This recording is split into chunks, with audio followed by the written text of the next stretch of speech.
il faut que l'homme aussi puisse participer. C'est là que vous dites que vous n'êtes pas trop féministe. C'est là que je dis que je ne suis pas trop féministe parce que je fais aussi impliquer l'homme à la lutte de cette femme-là. Alors, quel a été l'élément déterminant dans votre engagement des luttes contre ces injustices faites à la femme? L'élément déterminant, c'était d'abord de faire comprendre à cette femme-là qu'elle peut dire stop à tout ce qu'elle subit, c'est-à-dire toutes ces injustices. Et pour dire stop, il faut d'abord qu'elle puisse comprendre qu'est-ce que sont ses droits. Comme vous l'avez dit, que j'étais juriste de formation, j'ai profité aussi de cette formation pour essayer de sensibiliser cette femme à connaître ses droits, surtout les droits élémentaires, les droits par rapport au code de la famille. Parce que j'ai constaté que beaucoup de femmes, elles sont vraiment ignorantes en ce qui concerne leurs droits, surtout les droits de la famille. Et c'est ainsi que je fais des sensibilisations, je vais sur terrain, je rencontre ces femmes, on fait l'échange. Et en plus de cela, dire à cette femme, surtout, vous savez que les femmes, beaucoup de femmes à l'est de notre pays, ce sont des femmes qui n'ont pas été à l'école. Leur faire sortir de cet analphabétisme-là, les encourager à étudier, à savoir au moins écrire leur nom, puisque après cela, elles peuvent maintenant comprendre et lire les textes et avoir accès aux textes légaux. Aujourd'hui, ambassadrice Vlisco 2015, vous avez eu quand même un parcours. C'est quoi vos débuts dans la société civile en tant qu'activiste de droits des femmes? Oui, j'ai vraiment un long parcours en tant qu'activiste des droits des femmes et activiste de droits humains. J'ai été coordinatrice des femmes juristes pour les droits de la femme dans le Grand Nord. J'ai été également secrétaire dans la société civile. J'ai également animé les émissions sur les droits de la femme, une émission qui parlait également des droits de la femme sur tous les cafés juridiques. Et j'ai fait aussi l'accompagnement juridico-judiciaire. Juridico-judiciaire, ça veut dire assister ces femmes qui ont été victimes de toutes sortes de violences ou de discriminations au niveau des instances judiciaires, les accompagner et les conseiller. Et jusqu'à ce moment, je continue à faire ce travail dans l'organisation dont je suis membre fondatrice et la visionnaire, l'organisation SAD, Solidaire Action pour le droit et le développement. Et je continue à faire ce travail-là. Je continue toujours à être aux côtés des femmes et des enfants aussi et des jeunes filles, surtout les personnes vulnérables, les personnes désœuvrées et les femmes aussi vivant avec handicap. On peut considérer que ce sont les objectifs de votre ONG dans lesquels vous œuvrez? L'objectif global, c'est la promotion et la protection de droits humains, particulièrement les droits de l'enfant et les droits de la femme. Et nous promouvons aussi le développement. Aujourd'hui, beaucoup de gens reprochent justement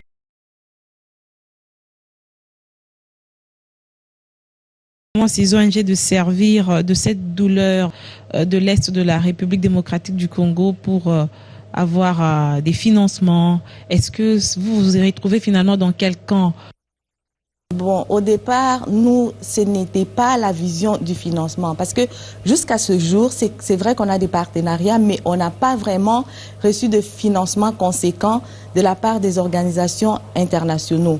Parce que les membres qui font partie de cette organisation, ce sont eux qui cotisent et on reçoit des donations des personnes de bonne volonté pour essayer de faire ce que nous sommes en train de faire. Et parfois même, en dehors des consultances que nous faisons en dehors de l'organisation, nous touchons dans notre propre compte pour financer les projets que nous voulons en faveur de ces femmes vulnérables.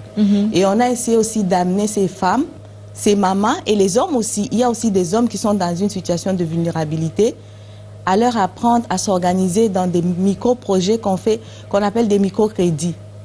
Donc il y a des groupes, on a créé ces petits projets et actuellement on a plus de 2000 personnes. Je dis personnes parce qu'il y a aussi des hommes qui ont adhéré à ce groupe. Ils cotisent chaque fois, puisque la majorité de la population est vulnérable, 500 francs congolais. Et par groupe, il y a 50 personnes. On essaye de donner à un membre dans le petit groupe pour faire une activité génératrice de revenus pour qu'elle puisse se prendre en charge. Ça, c'est par rapport à vous, oui, Lisa, ça, c'est par rapport à moi. Mais on dit toujours qu'à quelque chose, malheur est bon. Oui. Les problèmes des femmes seraient l'une des causes de cet enrichissement des ONG dans l'Est du pays. Que pensez-vous de ceux qui se cachent derrière ce motif pour s'enrichir? Bon, je dirais que ceux qui se cachent derrière ces motifs pour s'enrichir, c'est pas vraiment une bonne idée parce que plus tard, ils le payeront. Moi, selon moi, j'ai grandi en vivant cette souffrance parce que déjà au départ, je suis orpheline d'un parent et j'ai vu dans quelles conditions j'ai grandi et j'ai vu aussi d'autres enfants orphelins, orphelines, comment ils ont vécu.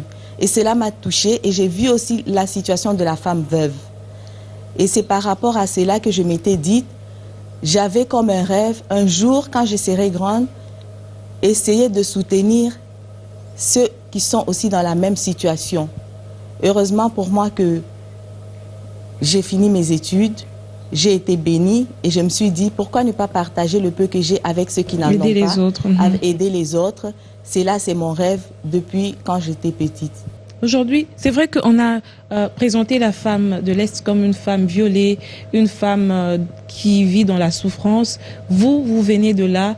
Comment pouvez-vous nous dresser cet état des lieux de la femme qui vit dans l'Est de la République démocratique du Congo d'une manière brève?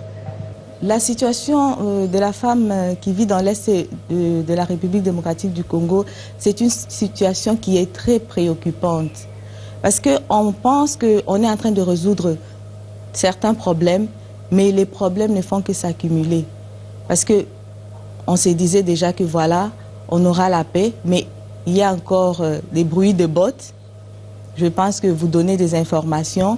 La femme qui était déjà retournée chez elle, cette femme, surtout celle qui souffre, c'est celle qui est dans des villages, comme dans le territoire de Nyiragongo, dans le territoire de Massissi. Elles arrivent là-bas maintenant, elles ne peuvent plus... Et même vers Béni aussi. Oui, et vers Béni aussi, elles ne peuvent plus aller au champ. Il y a plus de champ. Et puis cette femme-là, elle n'a pas étudié. Elle vient en ville. Elle n'a rien à faire en ville. Elle n'a même plus de famille. Elle a perdu tous les membres de sa famille. Pendant que nous sommes en train de nous dire, voilà, on avait comme objectif de résoudre tel problème dans une période, par exemple, de 3 ans. Mais on se rend compte qu'après 3 ans, il y a encore d'autres problèmes. Ce qu'il faut faire, c'est d'arriver à élever les voix pour stopper ces guerres à répétition. Parce que cette femme-là, qui n'a pas été à l'école et qui vit grâce au travail de son champ, en ville, par exemple, dans la ville de Goma, il n'y a pas de champ pour cette femme-là. Il n'y a pas de travail pour ces femmes-là. Il y a même des jeunes qui ont terminé. C'est la précarité oui, c'est la totale. Précarité totale. Maintenant, comment est-ce qu'elle sera encadrée? On se disait qu'on pouvait encadrer peut-être dans notre organisation, parce que nous ne sommes pas la seule organisation qui fait ça, peut-être 100 ou 200 personnes.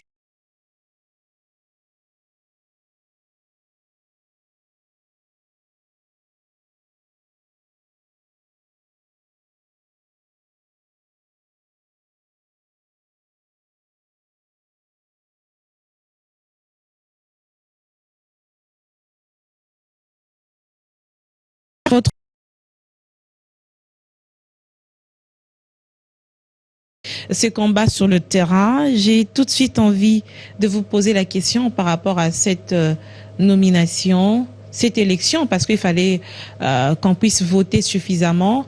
La campagne a été vraiment très dure. Il y avait d'autres candidates. Finalement, vous l'avez remportée. Sur quel mérite Sarah Lusenge a été votée ambassadrice Vlisco 2015? Il y avait des critères. Il y avait des votes par bulletin, des votes par Internet et des votes aussi directs à la boutique. C'était dans toute la République démocratique du Congo et à l'extérieur aussi, au niveau de l'Internet. Je pense que j'ai été élue, c'est par rapport aux œuvres sociales. Je me suis dit, j'ai convaincu ceux qui m'ont élue par ce que je fais. Peut-être que moi, je me disais que ce que je suis en train de faire, c'est peu de choses, mais ceux qui m'ont élu m'ont donné cette confiance et ont vu que ce que je suis en train de faire, c'est quelque chose qui est encouragé. Si j'étais élu, que j'allais faire plus que ce que je suis en train de faire en ce moment, en partenariat avec Vlisco qui va soutenir et qui soutient les œuvres sociales en faveur de cette population vulnérable. Parce que la population vulnérable, ce n'est pas seulement à l'Est, c'est dans toute la République démocratique du Congo. Même ici à Kinshasa, on constate qu'il y a aussi des orphelins, il y a aussi des veuves, il y a aussi des enfants de la rue, il y a aussi des gens qui vivent dans des situations difficiles, il y a des gens qui n'arrivent même pas à avoir un seul repas chaud par jour. C'est dans tout le pays, la situation n'est pas vraiment bonne. Je pense qu'avec Vlisco, il y a des projets qu'on a essayé d'initier, mais l'objectif c'est quoi? C'est que ceux ou celles que nous sommes en train d'encadrer ou bien de soutenir, que cette personne arrive à se prendre en charge. C'est ça la finalité. C'est ça la finalité. Parce qu'aujourd'hui, je peux donner, demain donner, mais si je n'apprends pas comment est-ce qu'il faut qu'on se prenne en charge, peut-être qu'après demain, je ne serai pas là et il y aura personne pour aider cette personne à qui je donnais. Le mieux, c'est d'apprendre comment se prendre en charge. Alors, on a initié des projets avec Vlisco. Dans l'organisation, c'est vrai que nous avions déjà des projets. On avait un projet de formation de métier en coupe et couture pour les filles orphelines. Et Vlisco a soutenu ce projet parce qu'il y a un projet de l'académie de couture. Déjà, le projet a été initié à Goma l'année passée.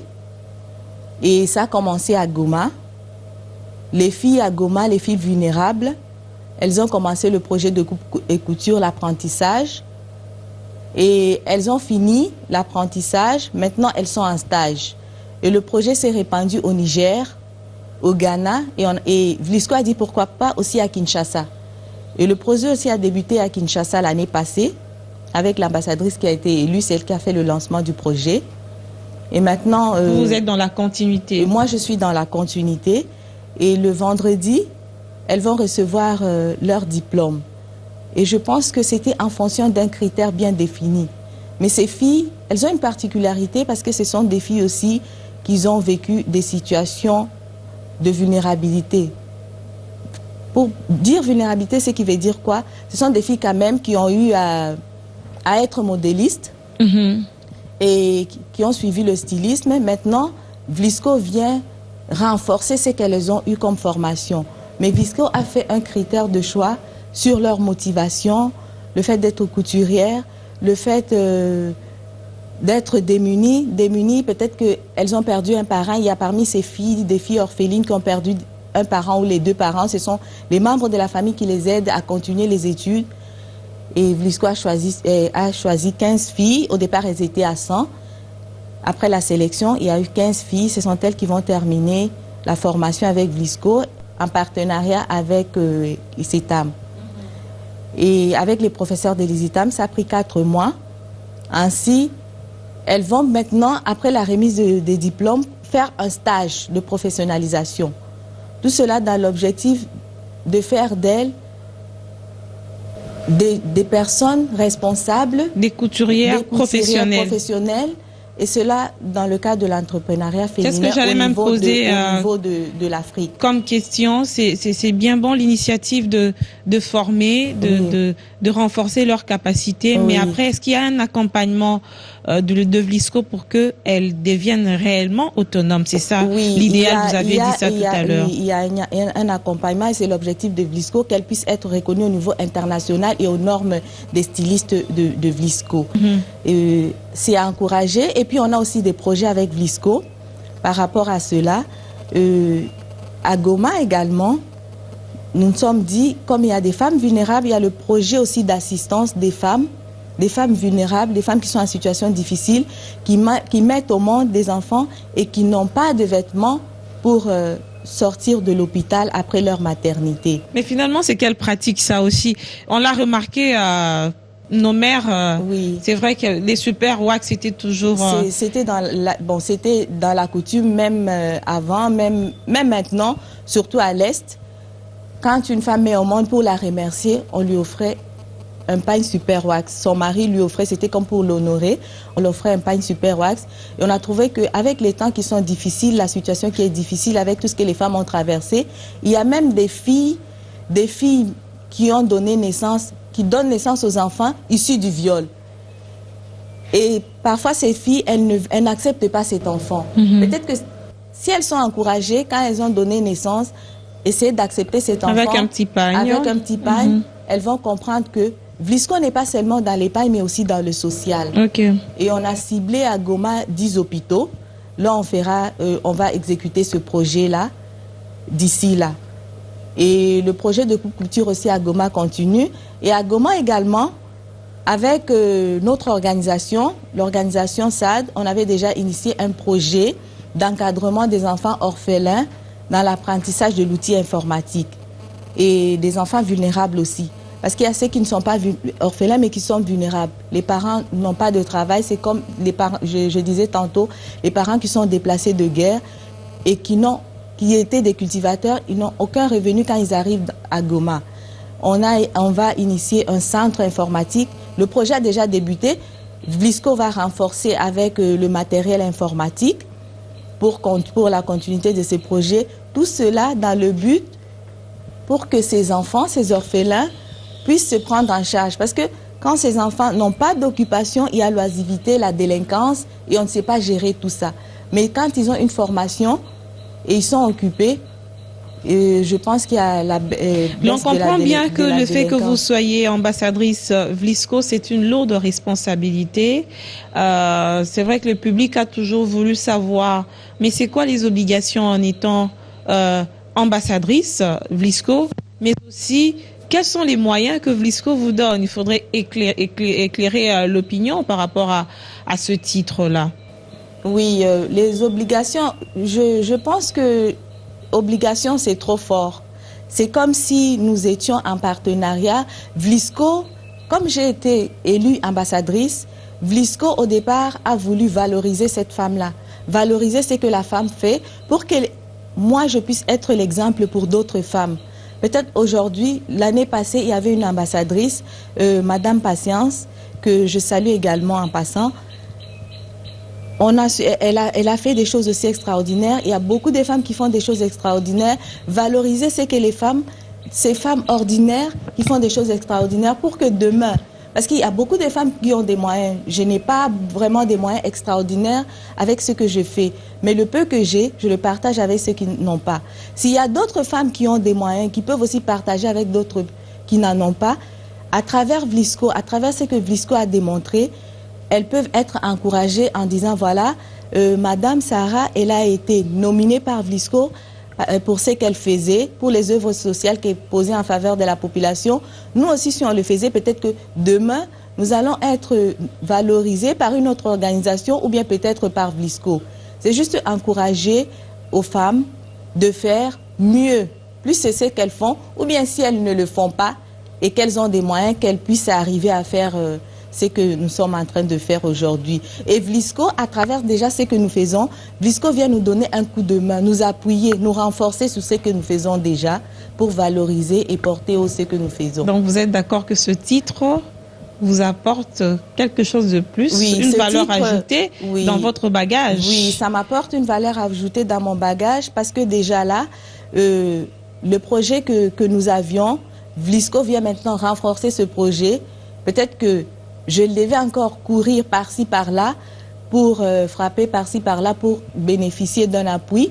Mais Vlisco s'est porté garant de soutenir le projet d'apprentissage de l'outil informatique pour les enfants vulnérables à l'est de la République démocratique Sarah Lusenge, je vais revenir à vous tout à l'heure, mais on va rafraîchir la mémoire de nos téléspectateurs sur ce qu'a été la campagne pour...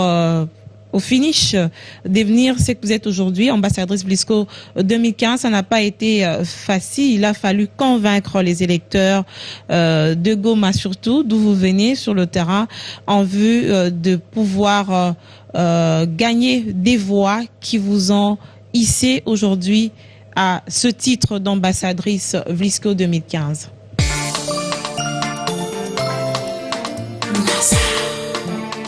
Pour les femmes de mon pays, c'est que les femmes arrivent à se prendre en charge et leur redonner espoir et leur redonner le sourire qu'elles ont perdu. Comment est-ce que je peux inspirer d'autres femmes? C'est en allant sur terrain, leur rencontrer, faire un échange avec elles, leur redonner espoir qu'il ne faut pas baisser les bras et toujours tenir ferme dans ce qu'on veut faire dans la vie. Ce message de Sarah Lusenge a été relayé par Mzembo Kouli dans plusieurs carrefours de la ville. À Birere, sur la place dite Jolie, une foule nombreuse a salué leur sœur qui n'a pas manqué à leur demander de voter utile. Dès là, la caravane s'est dirigée vers Virunga au marché central. Un monde fou s'est formé vite autour de la nominée et écoute l'appel. Votez pour cette fille de Goma, devenue aujourd'hui femme et mère pour un grand nombre de démunis.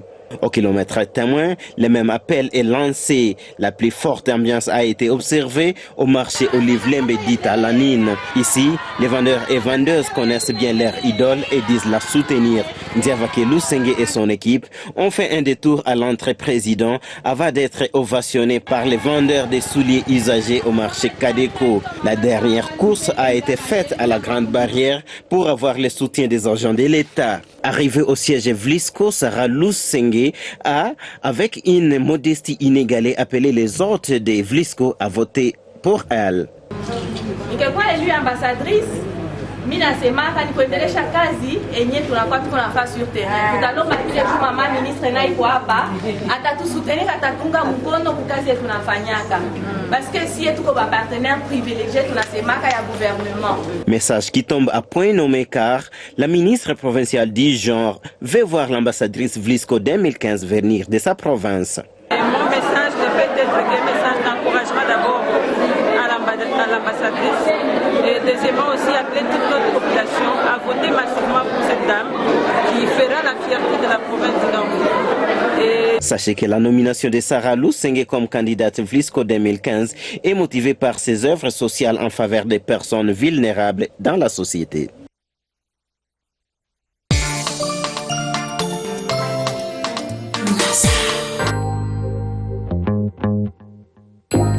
Une mère transmet toute sa beauté à sa fille. Elle lui fait don de son amour de la vie et de sa sagesse. C'est pour cela qu'une mère communique à sa fille le fait qu'il n'existe qu'un seul wax hollandais, le wax hollandais Vlisco. Vlisco, le vrai, l'original, depuis 1846. Une nouvelle collection Vlisco fabuleuse, aujourd'hui disponible en longueur plus courte.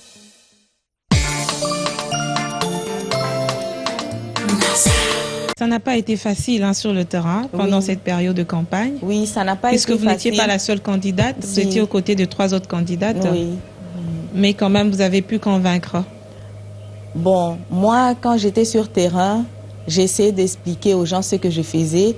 Déjà, avant même que je ne dise ce que je faisais, les gens me disaient, tu es déjà passé parce qu'on sait déjà ce que tu fais. Tes œuvres te poursuivent. Vous n'étiez pas une inconnue. Je n'étais pas une inconnue. Peut-être parce que parfois nous avons un partenariat aussi à Goma avec la RTNC, qui est une chaîne nationale. Nous avons, c'est votre structure? Oui, nous avons un partenariat entre la structure, notre organisation et la RTNC, dont on fait passer tout ce que nous faisons sur la RTNC et puis une chaîne locale à Goma. Et nous avons également un site internet là où nous mettons tout ce que nous faisons. Les gens peuvent nous suivre à travers ce site. Donc, ce qui veut dire que ceux qui suivent ce que nous faisons, comme tout le temps, nous sommes sur terrain et ça n'avait pas vraiment été difficile de convaincre. Beaucoup de personnes disaient Vlisco a eu raison de vous choisir parce que nous savons déjà ce que vous faites sur terrain. Bon, c'est vrai que peut-être qu'au niveau de Kinshasa, il y a d'autres personnes qui ne savent pas ce que nous faisons, mais ils peuvent consulter notre site. Le site, c'est www.saddasbel.org. Oui. Sarah, est-ce que vous auriez la même sensibilité si vous n'étiez pas femme? Vous avez parlé, je vous ai suivi attentivement, la vulnérabilité des femmes. Les femmes sont exposées à beaucoup de problèmes aujourd'hui suite à leur caractère, le fait d'être femme. Est-ce que vous-même, si vous n'étiez pas femme, vous auriez cette même susceptibilité de pouvoir lutter contre ces injustices? Oui, même si je n'étais pas femme, j'allais toujours avoir cette sensibilité de lutter pour cela. Parce que la souffrance me révolte. Je n'aime pas voir les gens souffrir. Ça me fait de la peine. Parfois, je me dis, je me mets à la place de Dieu. C'est trop fort, je sais. Mais je me dis, si j'avais ça, peut-être que j'allais faire ça. Mais je me dis, avec le peu que j'ai, je peux faire ça. Même si j'étais homme, peut-être que j'allais faire plus, parce qu'on dit que parfois les femmes, elles sont limitées.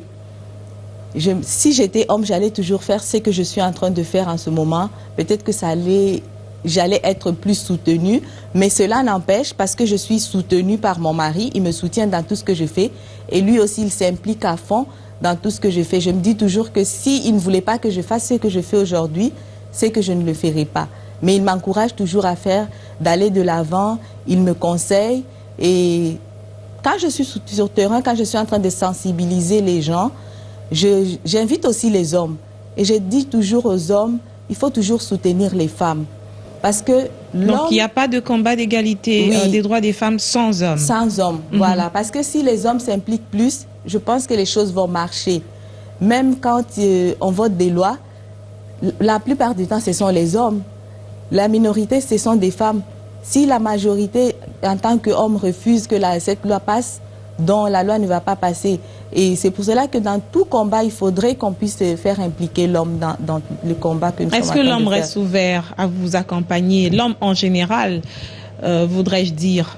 Oui, jusque-là, je n'ai pas encore trouvé de résistance, mais je peux dire, si je prends un échantillon de 100 hommes, peut-être la résistance que j'ai trouvée, c'est 90 hommes. Et ce sont des hommes qui sont ancrés dans la coutume. Ils me disent, la femme n'a rien à dire. Parce qu'une fois, nous avons été faire un séminaire sur le leadership féminin. C'était dans une église protestante. Mais il y avait des hommes qui étaient vraiment catégoriques. Ils ont dit non, ce que vous êtes en train de dire là, ça ne peut pas marcher. On a essayé de leur faire comprendre. Ils ont dit, vous allez encore revenir pour nous convaincre. On a trouvé que ces hommes-là, ils étaient vraiment ancrés dans la coutume et qu'on avait encore du travail à faire par rapport à cela. Et aujourd'hui, il y a quand même beaucoup plus de femmes qui vivent dans ces milieux ruraux, aux côtés de ces hommes qui sont très ancrés dans la coutume, comme vous l'avez dit. Ça veut dire que le combat reste réel. Oui, le combat reste réel, mais il faudrait que toutes les femmes s'impliquent. C'est pour cela que je profiterai de cette émission pour dire aux femmes de s'impliquer à tous les niveaux. Une femme non instruite, comment va-t-elle s'impliquer? Une femme qui n'a pas de télévision. Bon, une femme qui n'a pas de télévision, comme nous sommes là-bas. Qui n'a pas accès à Internet. Qui n'a pas Internet, qui n'a pas de télévision, comme nous sommes là-bas, on va sur terrain. Mais je pense que la meilleure chose à faire et la meilleure façon de faire, même ici, je vais demander aux activistes des droits de la femme d'aller sur terrain, surtout rencontrer les femmes. Parce que quand vous êtes à la télé, vous sensibilisez à la télé ou bien à la radio, c'est bien. Vous êtes en train de toucher peut-être une femme qui connaît déjà ce que vous êtes en train de dire. Mais quand vous allez sur le terrain, faites même le porte-à-porte. Essayez de donner votre temps à ces femmes, parlez avec elles. Vous allez comprendre que la majorité de femmes souffrent sans même savoir qu'elles sont en train de souffrir. Elles pensent que c'est leur droit, que la souffrance est leur droit. Donc la violation de leurs droits, c'est ça leur droit. Elles ne savent pas qu'elles sont violées dans leurs droits. Et en ce moment, quand vous avez fait un échange avec ces femmes, là, vous allez comprendre que ce qu'il faut faire, c'est les orienter de faire ceci ou cela, ou bien leur dire de prendre ce chemin et non pas l'autre chemin. Et impliquer aussi les hommes, surtout cela. Essayer de faire comprendre à l'homme ce qui se passe, accompagner cette femme-là. Parce que si un homme aime vraiment sa femme... l'homme n'est pas ennemi de la femme. Oui, il faudrait travailler dans la complémentarité. Oui, ils doivent travailler dans la complémentarité. Mais si vous écartez l'homme, il sera votre ennemi et le travail sera dur à faire. S'agissant toujours de cette émancipation de la femme ou autonomisation, on dit toujours que les mêmes causes produisent les mêmes effets. Aujourd'hui, l'on est conscient que la pauvreté, c'est le grand mot qui puisse ronger l'épanouissement ou les populations en général. Pourquoi les leaders, vous ne vous impliquez pas également à lutter contre ce fléau afin que vous puissiez avoir des résultats assez efficaces? Nous, on essaie de lutter contre ces fléaux qu'est la pauvreté, mais avec les petits moyens de bord, comme je vous disais tantôt, on fait ce projet-là des microcrédits. Ce qui veut dire que même ceux qui ont des petits moyens, comme je disais tantôt, au départ, là, spontanément, il y a des mamans qui se sont mis ensemble et les papas les ont rejoints au niveau de la province du Nord Kivu, qu'ils ont créé une association. Bon, une association, c'est trop dire. Ils ont dit « Amis de maman Sarah ». Moi, j'étais absente, mais je suis arrivée et elles sont venues me voir pour me dire « Voilà, nous sommes fiers de ce que tu es en train de faire, alors nous avons créé Amis de maman Sarah ». Mais déjà au départ, on avait déjà ce projet de microcrédit. Et moi, je me suis dit « Voilà, j'ai un problème ». Parce que là, elles vont commencer à faire des réunions. Et qu'est-ce qu'elles vont faire pour s'occuper? Et la majorité de ces personnes-là, c'était des personnes vulnérables. Et je me suis dit, pour aider ces personnes, qu'est-ce qu'il fallait faire? Je leur ai demandé, à chaque réunion, vous allez chercher ne fût-ce que 200 francs congolais, puisqu'elles sont plus de 2000 femmes, et hommes y compris. Mais combien de réunions par mois? Il y a deux fois par mois. Disons, chaque deuxième dimanche et le dernier dimanche du mois. Elles viennent avec les 200 francs. Au départ, elles étaient toutes d'accord. Elles cotisent, mais on met ça dans une caisse. C'est après que nous nous sommes dit, voilà, qu'est-ce qu'on va faire avec cet argent? Elles-mêmes, elles ont dit, nous pensons que s'il y a des moyens, vous pouvez nous chercher une formatrice pour que nous puissions apprendre la couture ou bien qu'on fasse l'élevage. Et moi, je me suis portée garante de chercher la formatrice et fournir les machines à coudre. Et maintenant, il y a celles qui font l'élevage, il y a aussi celles qui font la couture, il y a une formatrice. Et maintenant, le montant de 200 francs est monté à 500 francs. Avec leur argent, elles achètent les matériels de couture et on paye la formatrice. Et on est passé à une autre étape. Elle commence maintenant avec ces 500 francs, donner à 10 d'entre elles des microcrédits. Elle bénéficie d'un microcrédit, elle va faire un petit commerce. C'est quand même un mécanisme assez efficace. Oui, c'est un mécanisme assez efficace parce que vraiment, jusque-là, toutes sont satisfaites de ce projet-là. Et je pense que dans les jours à venir, ça portera plus de fruits. Mais avant cela, on avait déjà ce projet de microcrédit, mais qui était différent de ce projet-ci. Mais ça regroupait que les 50 femmes et elles cotisaient chaque fois $1 américain, disons la valeur de 900 francs congolais, qu'on donnait à une femme d'entre elles. Donc si elle a 50 $, en francs congolais, l'équivalent de 50 $, elle peut acheter des braises, elle peut acheter des tomates, elle fait un petit commerce et puis remboursable dans une période de 4 mois. Les caisses populaires, oui, cette épargne commune peut aider à relever certains défis sur le plan économique. Il faudrait qu'on puisse cultiver cette culture afin de pouvoir nous prendre en charge. Et elles arrivent quand même à se prendre en charge. Et nous allons continuer ce projet. Nous pensons également que dans les jours à venir, on continuera ainsi. Et puis, à la fin de la formation de la couture, on pourra remettre à chaque groupe des machines et pour essayer d'ouvrir un atelier et voir comment se prendre en charge pour être autonome. Ok. Sarah, quel est votre regard sur le leadership féminin? Mon regard sur le leadership féminin, c'est vraiment à encourager. Il faudrait que nous puissions encourager les femmes. Pour que ces femmes, parce que nous avons constaté que les femmes, la plupart du temps, elles ont beaucoup de talent. Même celles qui ne sont pas allées à l'école, elles ont du talent. Mais si on n'essaye pas d'éveiller ce talent en elles et lui faire prendre conscience qu'elle a un talent et qu'elle puisse avoir confiance en elle-même, c'est difficile qu'elle sache qu'elle est une femme leader et qu'elle peut faire quelque chose au sein de sa communauté. Et à qui incombe cette responsabilité, justement? Est-ce que la femme elle-même, en tant que mère, on dit toujours éduquer une femme, c'est éduquer toute une nation. Oui. Est-ce que c'est l'homme? Est-ce que c'est le gouvernement ou les ONG? À qui incombe cette responsabilité-là? Je pense que la responsabilité nous incombe à toutes et à tous. Si dans le milieu que vous êtes, vous, Madame Feza, en tant que journaliste, vous pouvez encourager ces femmes, même les hommes, ils peuvent encourager des femmes en qui ils trouvent que cette femme-là, c'est une femme leader. Elle peut faire quelque chose de bon, qu'elle soit une femme rurale, qu'elle soit une femme qui... Parce que la plupart du temps, j'ai constaté que les femmes elles font aussi la violence sur la femme. Quand une femme a un poste de responsabilité, elle a tendance à ne pas promouvoir celle qui vient après elle. Il faut déjà que la femme encourage aussi l'autre femme à pouvoir aller de l'avant, à pouvoir faire quelque chose. Donc la personne qui avait dit Basi Batongarambo Kate en Lingala avait quelque part raison. Oui, avait quelque part raison.